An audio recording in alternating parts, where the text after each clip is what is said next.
Happy birthday to you. Hello everyone, আসসালামু আলাইকুম। আপনারা নিশ্চয়ই ভাবছেন আমি চিল্লায় চিল্লায় কাকে হ্যাপি বার্থডে বললাম, তাই না? আসলে আজকে আমার ফ্রেন্ডের বার্থডে ছিল, বাট দুঃখের বিষয় ছিল যে আমরা কিছুই জানতাম না, ওর নোটিফিকেশন আসেনি। পরে আমাদেরকে ও ট্রিট দেওয়ার জন্য কিছু না বলেই সুন্দর একটা জায়গায় নিয়ে যায়। আশা করি আপনারা অনেকেই এই জায়গাটা চিনেন, আর যারা যারা চিনেন না তারাও চিনে যাবেন যদি রংপুরে থেকে থাকেন।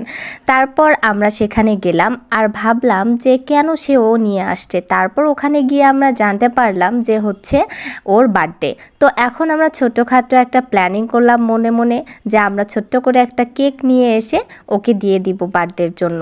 তো ওখানে ও আমাদেরকে অনেক কিছু খাওয়ালো। আমরা ফার্স্টে ফুচকা খেলাম, যদিও বা আমি ফুচকা খাই না, তারপর আজকে একটু ট্রাই করে দেখছি, বাট ভালোই লাগছে। তারপর ফুচকা খাওয়ার পরে ঝালমুড়ি খেলাম।